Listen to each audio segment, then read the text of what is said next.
Today is August 19th, and you are tuned into Dinar Vision, where we cover the most important developments surrounding the Iraqi Dinar, the Vietnamese Dong, and other currencies often discussed in global financial conversations. For years, people have followed every whisper and speculation about whether redemption opportunities for private holders would ever arrive. Now, according to reliable confirmations, Tier 4 B, the category that applies to ordinary individuals and groups rather than governments or financial institutions, has reportedly gone live. This marks a significant shift in the narrative, moving from years of speculation towards structured reports of real activity taking place. For many, the news represents the culmination of years of patience. Holders of the Dinar and Dong have endured wave after wave of uncertainty, often relying on unverified rumors. Today, however, sources indicate that actual redemption centers are open and that early appointments are being processed. Reports describe these centers as operating under strict verification measures,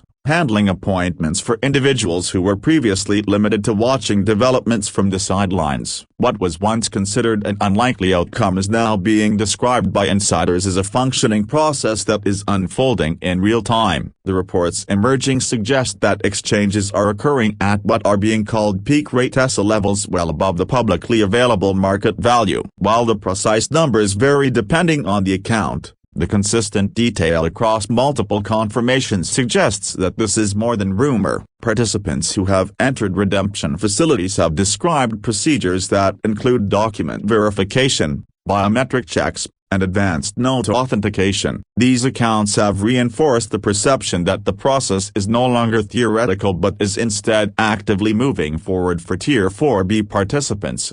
Understanding the context of Tier 4B requires looking back at how the redemption framework has long been divided into tiers. For decades, preferential exchange opportunities were primarily reserved for governments, central banks, and major institutions, commonly referred to as Tiers 1 through 3. These groups benefited from their political and institutional leverage. Tier 4B, however, was unique because it applied to ordinary individuals, the everyday holders of Dinar, Dong, and other currencies. For this community, the tier has always been more than a classification. It has represented the hope of access to opportunities that were once restricted to the elite.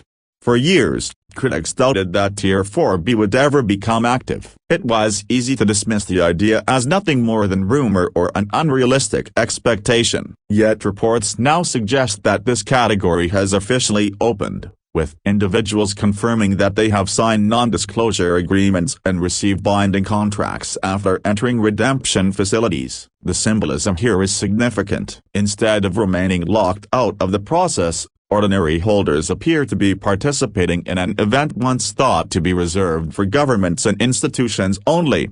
The timing of this development is not random. Insiders point to a convergence of political, financial, and technological events that aligned in recent weeks. Sources report that the U.S. Treasury held a high-level meeting earlier this month that cleared the way for limited Tier 4B activity. Additionally, international financial reforms, particularly those involving Iraq and Vietnam, have created frameworks that make this process operational in ways that were not possible before. These adjustments have provided the legal and technical groundwork for exchanges to move forward with stability and oversight. Other global factors have also played a role. Geopolitical tensions have eased in certain regions, creating a more stable environment for large-scale financial transitions. Iraq's strength and position in oil markets has improved its international credibility. Meanwhile, blockchain-based settlement systems have advanced to the point where they can securely handle high-volume transactions, reducing risks of fraud or counterfeiting. Together, these changes appear to have formed the rare alignment needed to allow the Tier 4B redemption process to move from speculation to implementation.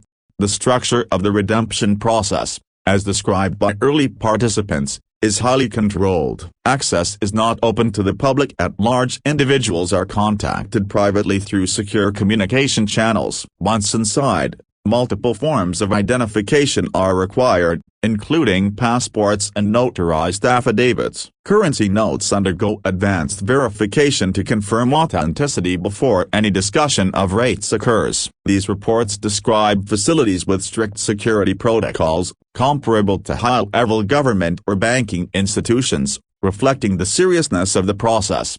According to consistent reports, individuals are shown private rate sheets during their appointments. These documents detail exchange values for currencies like the dinar and dong that are well above publicly available market rates. Before moving forward, participants must sign non-disclosure agreements, preventing them from publicly sharing details about their experience or the specific numbers offered. This structured approach underscores the confidential and controlled nature of the process, differentiating it from normal currency exchanges conducted at banks.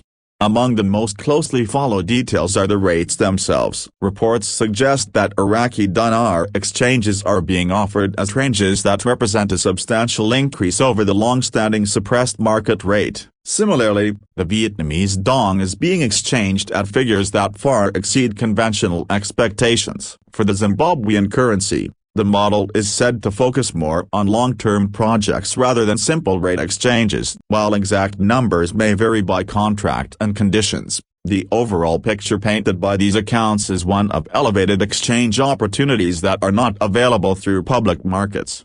It is important to note that these opportunities are not occurring at regular banks or through standard foreign exchange channels. Instead, they are taking place under tightly controlled circumstances within designated redemption facilities. Access appears to be dependent on meeting specific conditions, including confidentiality agreements. This has created a distinction between the private redemption process and what is available to the general public, reinforcing why the reports have generated such significant attention within the Dinar and Dong community. Those who anticipate being contacted for appointments are encouraged to ensure their preparations are in order. That includes verifying the authenticity of their currency through recognized methods, organizing proper identification documents, and maintaining confidentiality. Reports emphasize that arriving unprepared could result in delays or missed opportunities, as the process is said to operate under strict rules. Moreover, discussions on public forums or social media about invitations or rates could potentially jeopardize eligibility due to confidentiality requirements. While critics continue to question whether all of this can be independently verified, the number of consistent reports emerging across different regions has made it more difficult to dismiss outright. Accounts of structured processes, secure facilities, and binding agreements align in ways that rumors of past years did not. For many, the shift from hypothetical conversations to confirmed procedures marks a significant change in credibility. The skepticism that dominated the conversation for so long is being challenged by what appears to be documented activity. Another critical detail being highlighted by insiders is the concept of limited time windows. According to some reports, the most favorable rates are only available during short periods, sometimes described as lasting between 48 and 72 hours. These windows are said to move large groups through the system quickly, while ensuring that security and confidentiality remain intact. Once these windows pass, rates or conditions could shift, meaning the timing of appointments plays a critical role in the outcomes for participants. This structure introduces a sense of urgency, though not in the form of speculation, but rather as part of the logistical reality of how the process is designed. Individuals who are contacted early and arrive fully prepared appear to be in the best position to access what are described as premium opportunities. Afterward, conditions may become less favorable, reinforcing the importance of readiness and attention to detail. In this sense, preparation is not just about documentation, but also about timing. The broader context of these developments links back to ongoing international financial reforms, often tied to Basel III compliance. This global framework has pushed institutions to increase transparency, strengthen reserves, and adjust liquidity structures. Within this environment, the Tier 4B process is viewed as one part of a larger financial realignment, with potential ripple effects across currencies and banking systems worldwide. Observers note that this is not merely about individual redemptions,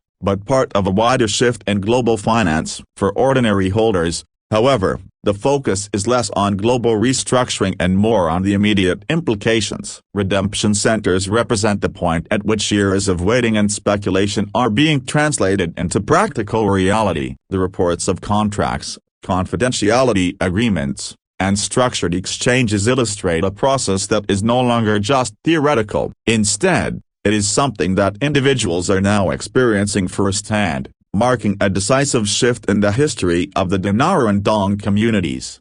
After years of cycles filled with anticipation and disappointment, the persistence of this community has reached a pivotal moment. Whether through skepticism or faith, participants have followed every development, and now the activation of Tier 4B appears to confirm that the wait has not been in vain. For those who are prepared and contacted, the process is unfolding in real time. The transition is no longer about possibilities on the horizon but about lived experiences taking place today. The developments described mark a profound moment for this community. For years, redemption was a distant concept. Now, reports describe it as active and structured, happening behind secured doors with strict oversight. The decisions individuals make as they enter these facilities could shape not just their own futures, but also ripple into families and communities for years to come. What was once only imagined is now being described as reality, a reality unfolding through the structured process of Tier 4B exchanges. Before we close,